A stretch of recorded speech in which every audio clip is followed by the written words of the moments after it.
Welcome back to the Her Fertility podcast. This is part 2 of a juicy conversation I had with the amazing group GEM, all on secondary infertility. This beautiful community sent in questions, and I was in the hot seat answering them. So listen through to the end to catch all the spicy goodness.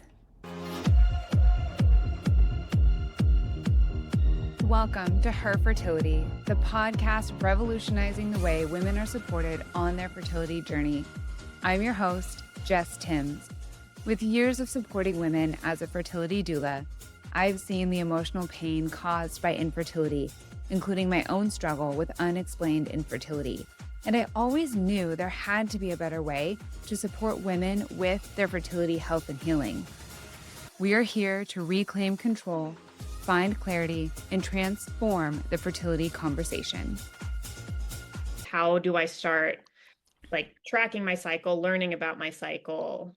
Yeah. So I believe all women should have access to this. So I teach it for free. I'm actually re-recording it right now for the Her Fertility podcast. It'll be out in a few weeks because there are people who sell this as a course, learn how to track your cycle. I'm we should just all know this. It's drives me crazy. But in a super simplified version, I'm going to give you the 3-minute track your cycle version.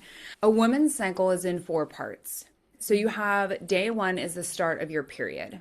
And day 1 is the first full day of bleeding. So if you spot leading up to your period, wait until you are bleeding as day 1. And that is the first part. So your period happens, and when it's done, you enter the follicular phase. In the follicular phase or part, estrogen rises in the body, and you're preparing a follicle. It's why it's called the follicular phase, which is an egg from the ovary. Mm-hmm. Then the third part is ovulation. So some people say phase. Ovulation only happens for 12 to 24 hours. Yeah. So it is a really short window of time. Leading up to that point, your cervical fluid or cervical mucus, that stuff down there, is going to change. So in the couple days leading up, the body wants to reproduce, and it is going to make a conduit for sperm to come up through the cervix and find that egg, and that conduit is cervical fluid. Mm-hmm. But outside of this window, we call it the fertile window, that fluid doesn't support sperm. It's too acidic. The vaginal canal is too acidic for sperm to survive because the female body is really smart, and it's get your germs out of here, right? Yeah. So there's an egg. Yeah, it's get out of here. But during the fertile window, it's okay, come on up. Let me give you some fluid to get up in here. So that is the first thing you can start tracking is, are you noticing cervical fluid around the time of ovulation? In most women, this is a big assumption, is around day 14. So if you had your period, say it's 5 days, a week, the next week, you're going to want to start looking for cervical fluid. In the reality of life, it happens really fast. So just be aware of that. Things that can support cervical fluid if you're not seeing it are staying hydrated. It's a really high water content fluid, so it needs water. And avoiding things that dry up mucus in the body. Allergy medicine, cold medicine, those will dry up your mucus in your nose and down there. So avoid those. If you are a daily Claritin user, you might not see it, right? Fun little tip. Fun little tip. So then after ovulation does happen, the egg comes down. If sperm is present, they can create a baby. Either way, you enter the luteal phase. And the luteal phase is when progesterone rises, and it basically shuts down everything to protect that potential life. So the cervix closes, the fluid goes away, and the system is protecting that potential of life. What also happens is the temperature in the body actually rises about a degree. So this is where basal body temperature, if you look into that BBT, basal body temperature, you can track your temperatures every day right when you wake up. It's your resting temperature. And the only rule is you use the same thermometer. So just use the same one. And you take it every day and you will see a trend. Your temperatures will be lower before ovulation and they will be a little bit higher after ovulation. I know a lot of moms have the ring. Is that fairly accurate? It will tell you that you have a trend, but it's not telling you what your temperature is. And for some reason, like, I want to know. Yeah, all And the data. Like, give us all the data. yeah, Yeah. like I want to know what that temperature is. I don't know why they don't do that. They just don't. But there are plenty of devices out there. You don't need one. You can do it yourself. But you can use the convenience of that. And you, if you're doing it yourself, it's the same time, like every day, right? Like in the morning when you wake up, kind of a thing. Because that's what I had Yeah. heard, like before you even get out of bed, kind of like before you move, take your temperature. Yeah. It's your resting temperature. Okay. So, say your resting is a little bit later on Saturday and Sunday, that's okay. It doesn't need to be 5 a.m. every day. It's just when you first wake up, right? Okay. So, when you're resting. Because when you start to move, then your temperature changes, right? So, that's what we're trying to gather. If you miss a day, that's fine. It's a trend that we're looking for. If you have alcohol, it's going to change. If you're sick, it's going to change, right? Like there's variables. Much you do, it's going to change. Right. That's where the ring or the wearables, there is a bit of a challenge because they can't capture all that. So unless you're really in tune, and then obviously like you're either pregnant or you're not. And what's really cool, if you are taking your temperature every day, you'll be able to know if you're pregnant before a pregnancy test because your temperature will stay high. Gotcha. Okay. It will drop if you're not pregnant. Interesting. Okay. I love that. There's your 3-minute version. It's perfect because yeah, that was one of the questions around the health. Yeah. We have a lot of questions that hit that like heart, body, mind, holistic approach. So Yeah. amazing. Actually, speaking of that, how can I support my body and mind during this time that feels so defeating? So yeah, any tips to support feeling defeated? There's still hope.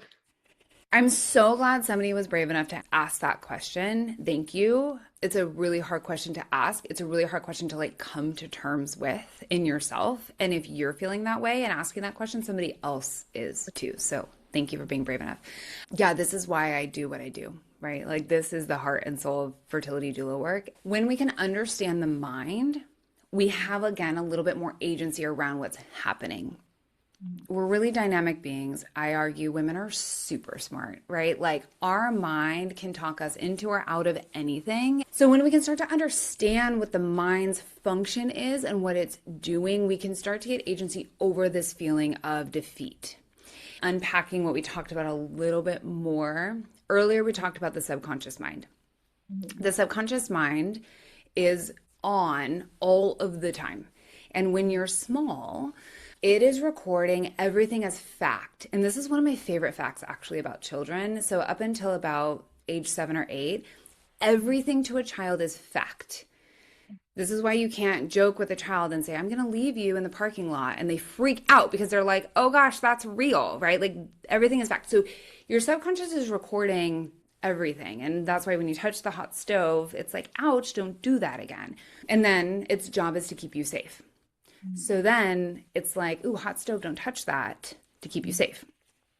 When you are experiencing infertility in any way, right? Whether that's secondary, unexplained, pregnancy loss, like whatever the flavor of this thing is, the subconscious mind is experiencing over and over this thing that hurts. And you're seeing a negative pregnancy test. You're not getting pregnant. And you're like, man, this hurts. And your mind is like, hey, don't do that again. And in order to keep you safe, it's going to keep you from that pain by telling you it's not possible. You should just be happy with the baby you have. This really isn't meant for you, right? Like those thoughts are not you. That's your mind trying to keep you safe from the pain that we are experiencing every cycle. And so when we have an awareness around what like the origin of the thought is, you can start to dismantle it in a smart way where you feel a little more agency around that thought because you can start to separate yourself from, okay, this thought of this is never going to happen. I'm crazy for thinking I want more babies. Maybe it's not meant to be. Those thoughts are over here. That's my mind trying to keep me safe. And then you can start listening into your heart. And this is where I love to pull in tools of like visualization and just really allowing the heart to speak. Because if it is on your heart to be adding to your family and to welcome another little soul in, that is a soul thing. And so we're bigger than this thought at that point. So to break that all down, being able to uncouple yourself from the thought and realize that it's not you, it's just the function of your mind trying to keep you safe. It's a beautifully designed system, but sometimes it doesn't serve us. Sometimes it And does. is that, and then allowing your heart to really feel and be open to the possibility that this can happen. And then you gather more data about your body and you start to like put all your pieces together, which again can be really helpful with the support of someone if you have a lot of stuff going on, like a fertility doula, but you can absolutely do a lot for yourself on your own. Yeah. Okay. I love that. I'll just jump around questions because these are perfect leeways. There was a question about, oh my gosh, two of the things that you said, Cool. but it was also about the mind piece of how can I support myself or navigate and be okay with if I don't actually get pregnant, if I want it, but it ends up not happening. Mm. How can she start thinking and like accepting what is happening, even though she desperately wants more and she's doing the things and it's just not working and maybe it's not meant to be.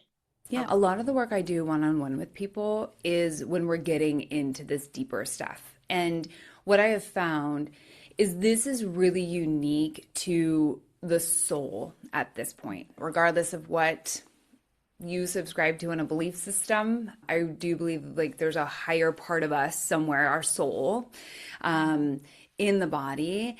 And truly, when it comes to motherhood, like we're opening up like a portal of our soul, a part of this. And I'm a big believer in like soul contracts and like different things. And sometimes this is often the first time where you are not the only writer of the contract, right? So usually things that we want in our lives, we just go out and get. Like women, we can just go do things in the world. And then if it doesn't work out, we find another way or find another thing. And when it comes to creating more life, I like to think of it as like a triangle. So you're one point of that triangle, and you are going to do everything you can do on that, right? Like your body and your mind and all the things. And I will support you through that. But you're part of a triangle. So you also have your partner who's one component. It takes two to make a baby. And then you have this little soul that you're trying to call in also. And sometimes these little souls have criteria. Sometimes they like have specific things that they want or need, or maybe they're waiting for a specific time, or maybe like they want to be a boy and it was a girl embryo, right? Like whatever their thing is. Yeah. So you're part of a triangle, and that can feel really hard because there's two parts of it out of your control. And we as women, we will do anything to solve the problem, right? Yeah. And so when you can start to see it as you are doing everything, but there's all like this other stuff at play, there is a moment of like acceptance and I want to say release. It's not necessarily release, but that happens around this where we do kind of have to let go of a little bit of that control because we don't have all of the control. Yeah, exactly. Yeah. We can't control it all. Yeah. And so when I work one on one with people, we get the space to really get intimate in that and really dive into like, what is your heart saying? What is your partner's heart saying? Like, is there things that need to change? And it's a really beautiful space to work in. But even just having that awareness of that, because I can already hear whoever asked that question, your mind probably is also saying, like, you did something wrong, you're failing. Yeah. Like because of something you did, it's not happening, but that's not the truth. You're part of this triangle. Yeah. Oh my gosh, I love that. And that there's another question that fits into that perfectly too, of the role that stress Hmm. plays on fertility, also the role that birth trauma plays Mhm. on fertility and postpartum healing in general, even years later, like how that all plays on secondary infertility. And I feel like you just talked about that stress. We want that control, and that's almost like all this added stress. And we're doing all Yeah. the things. We do all the things for our body, and we're like, we're doing it all. Why am I not getting pregnant? Mm. So, can we talk about the role that like stress and birth trauma and just being in that postnatal depletion for years, like not knowing about it even, or like, functionally, we can function depleted pretty well. Totally. We're really good at normalizing that. Like, totally. I'm so glad somebody asked this question because it kind of brings it all home. So, like, everything we've talked about and everything I do centers around the nervous system.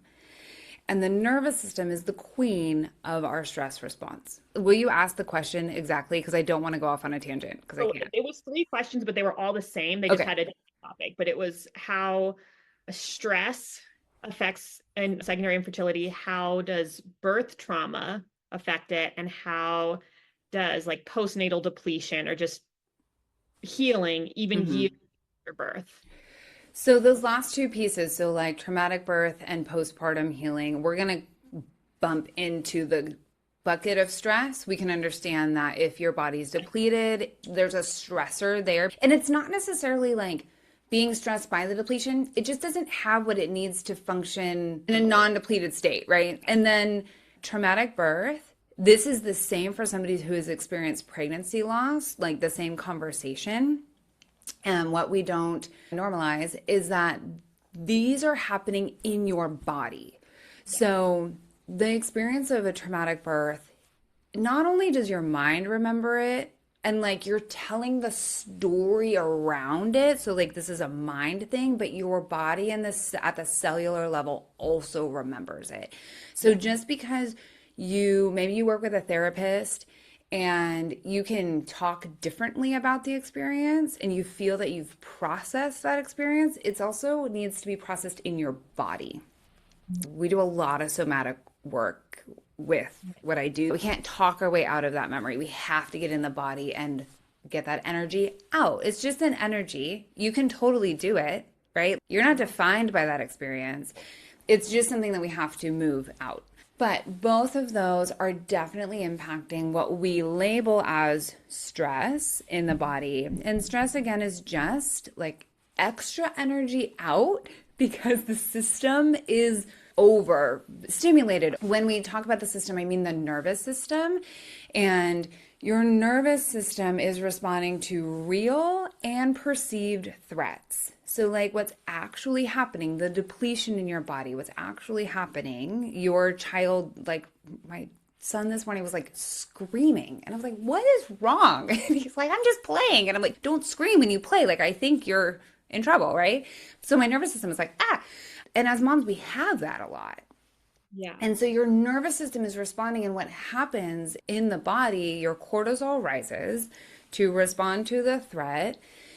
And the cortisol is a hormone and it has a relationship and function with your reproductive hormones. So then your estrogen and your progesterone get impacted. And this is a way oversimplification, but that is directly impacting your reproductive system. And when we normalize or just start to live with that higher cortisol, that higher state of fight and flight, freeze and fawn, those systems, like those other levels, just over time become chronically impacted. And so it's impacting our fertility. Even if we're having a normal cycle, we could still be having like subfertility levels because of our hormones. The thing though is we are moms. And I can't just put my son in the closet and tell him to be quiet. It's about experiencing the life and the things and continuing to function, but allowing your nervous system and like carving out time for it to come back down and out. Yeah. And this looks different for everyone, but it often feels pretty radical because moms don't do this. Yeah. And we're always giving to everybody else. Doing it. We're all yeah. And yet you are dependent upon your nervous system coming down and back to its status quo so that it can reset. I think the intent behind like self-care is there, but it's just not enough. Like you have to be very aggressive about bringing your nervous system down. For me, like what that looks like is I take a shower at the end of the day, but I also take a bath. I take a shower and a bath every day. And like it's an Epsom salt bath. There is essential oils. There's low, beautiful light. And it is an uninterrupted time for me every day to Love it. reset my nervous system. And like to get to that point, it took a while. Like I had to give myself permission to do that. Like I had to get over like I'm wasting water and like all the things. Or like I hear the baby crying, so I Yes. must get out and go. Yes. Yeah. And just coming back and giving myself that time, like it started like I would set a timer and I'd be like, I'm staying in this water for 10 minutes. And that's what it takes. And we don't talk about that enough. No, we don't talk that it is hard. You can't just Mhm. get to that. Ooh, blah blah blah. So I love it. Like you take your shower and you get clean and then you sit in the bath. Yeah. And It's yeah, I great. can imagine that like my journey, I'm sure every mom on that journey of bringing in that like self-connection and self-care, like the true, real, not just like I got my nails done kind of a deal. But yeah, it's Yeah. a process to actually allow yourself, especially like for me, the biggest thing was when the baby was like crying or screaming or like, now they're 5 and 3, but they fight. And if I'm Yeah. doing my own thing and I can hear them, like sometimes I have to literally remove myself where I will not be able to hear them. And I think moms don't want to give up control, like you say, with like my husband or my partner can't do it as well as I can. Right. They can't. And that's fine. Like the reality is they can't. Like I'm just like accepting that they can't. But also like what they can do is be that like so for my son, my husband, his dad gives him something I can't give him Yeah. as his mom. And Josh cannot replace me. And we function as two different roles. And it took me a really long time to be able to say that, right?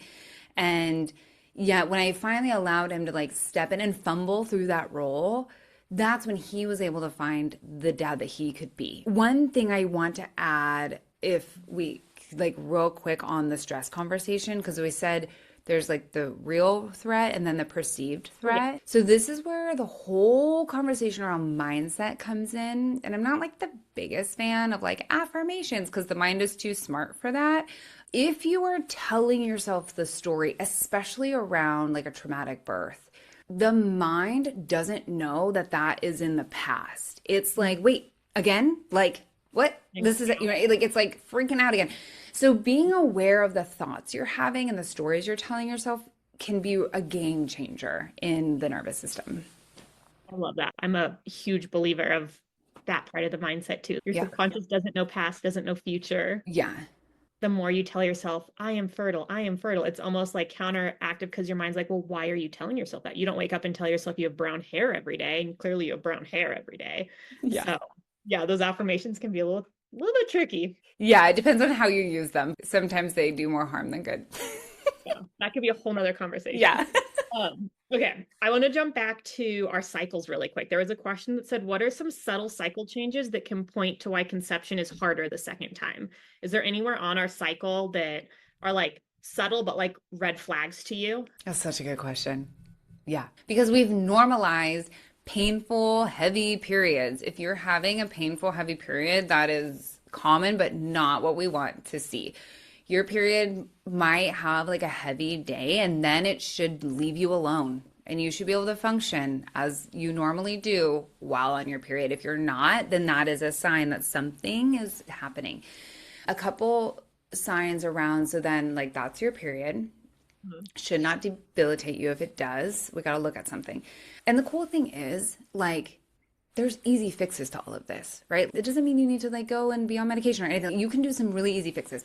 Once you're in your follicular phase, when estrogen is happening, estrogen's a really interesting hormone. We call it the glow hormone. Like she makes you like want to conceive a baby, right? But when there's too much of it, it can look like breast tenderness or like extra emotions, like you're crying at the commercials. And that happens to us, but that is a subtle sign that like there might be too much estrogen. Estrogen specifically is eliminated through the body in the bowel. So if you are not having regular bowel movements and your estrogen is getting stuck in there, it can be reabsorbed in the body. So that's like a little quick tip on estrogen. We want to be having regular bowel movements for so many reasons. One of them is to get estrogen out and regulated. In the later half of your cycle after ovulation in the luteal phase, signs that your progesterone just isn't at a level that you would want it to be. If you're taking your temperatures and it's not staying high, that's a sign that your progesterone isn't high enough. You might also experience like spotting before your period. Like right before your period, I wouldn't be too worried about. But if we're like the week before your period or a week and a half, then that's a sign that progesterone is low. Important to note around ovulation, there's two hormones that govern ovulation, your LH and your FSH. So your luteinizing hormone and your follicle stimulating hormone. Both of those are created in the brain, which I just think is fascinating. So there's a little gland in the center of your brain that sends the signal to produce that hormone. So some women will have pituitary gland diagnoses or like things going on in the mind, migraines, tension, headaches, that kind of stuff. And they like separate it from their fertile health, but it could be directly connected to that. Yes. Amazing. This one is an important question. I think a lot of people will relate to this. What are some gentle ways that I can support my fertility without putting my body into a fix-it mode? That's such a good question. I laugh out loud because I wish more people had this awareness. So when we think about the nervous system again, the moment we go extreme, so I'm talking like fasting, extreme dieting, extreme exercise, hot and cold exposure, right? Like these extremes were made for men. They weren't made for women. Men rise and fall with the sun. Women rise and fall with the moon. So we have this full, beautiful moon cycle. And there is a time and a place for those things. About your like follicular phase, go for it. Go do the hard things. Your body is ready to do that. Yeah. In the luteal phase and beyond, just listen to your body. I think that's the biggest thing is everybody is unique and you have to listen to what your body is telling you. Just because that online expert is like, do this thing and get pregnant in 30 days or whatever, it doesn't mean it's for you. It sounds to me like this person has probably done some research and is like, has something in their mind of like, if I do this, is this too extreme? So I don't know what that I would want more information around that. But in general, when we push to an extreme, the nervous system alert goes off. And when the body doesn't feel safe, it will not conceive a baby. If you're running from a lion, it is not about to be like, yeah, let's make a baby and nourish that baby for a year. And so that's a super oversimplification of what's happening. But anytime the body doesn't feel safe, it is not going to want to conceive. So again, we want to be able to bring it back down into its nice status. It's rest and digest is what we call it. It's also the parasympathetic system. If you're asking about something that might push you into the extreme, it's probably a no. Yeah. Right. Okay. A little bit of the nervous system into fear will keep you from being infertile. Also, there's very real like things you can do to support your body. I think maybe this question might be more of that mind trick of, okay, I'm coloring, I'm taking the long bubble bath, I'm reminding myself I'm not getting chased by a lion. I feel my nervous system is calm. However, my brain now is saying it's calm. That means I need to get pregnant. And I just got another false test. Yeah. Maybe there's like a way to almost like trusting the process, maybe like I'm calm and it won't just happen the next month. I think her question's leaning more towards that. Yeah, I think this is such a beautiful question because we do live in a time where like we have a lot of information. We know exactly what to do. Yeah. And yet we're still not getting pregnant. And this is where fertility is not just an information thing. It's also not just a body thing. Yeah. And this is where emotional honesty becomes really important for women. So even though you feel like I'm doing all the right things, you have to get really emotionally honest with yourself on like, even though I'm doing all the things, I feel fill in the blank. Yeah. And that matters more than doing all the things. Yeah. So I'll give you a really quick example. I'm still working with them. They're just like amazing couple. And she's like, okay, I'm going to acupuncture. And I'm like doing it because acupuncture, they're using IVF. Acupuncture and IVF have been proven to like increase the chances of conception, right? And I'm like, okay, how do you feel when you're there? She's like, it's fine. And I'm like, okay, no, but like, how do you feel when you're at acupuncture? And she's like, I hate it. I don't like it. I just lay there anxious. And I'm like, then that's not for you. Just because all the research shows that acupuncture supports fertility, it doesn't mean that it's for you. So, like, having that real emotional honesty with yourself can start to give you, like, to color in your picture for you what is right. That makes perfect sense, is to listen, like what you said a second ago, listening to you and your body. So I love that. Okay, amazing. Last question. I feel like this will sum everything up. If someone listening right now feels broken or betrayed, confused by their body, their mind, what's going on, what is like the one thing or maybe a couple things that you want them to hear right now that could be helpful? There's nothing wrong with you. There's nothing wrong with you. I'm about to cry, like, because that was me, you know, and that's why I do this. There is nothing wrong with you. There is a lot outside that has influenced where you're at, but it doesn't mean there's anything wrong with you. And just because you're in this place, it doesn't mean it's your fault, but it is your opportunity to do something about it. And there is a lot you can do. Again, it's all about you. So whether that's about you carving out space for your nervous system, about you learning more about your cycle, about you testing your hormones, like, it does take like advocacy, but it doesn't mean there's anything wrong with you. That's a beautiful way to sum this up. I love that. Thank you so much. If this episode resonated with you, or you are experiencing secondary infertility, then please connect with me on social media at herfertility.support and reach out to the Good Enough Matrescence group. GEM for short is a beautiful group of women that brings in experts like me on fertility, but in all different areas to support moms at all stages of motherhood.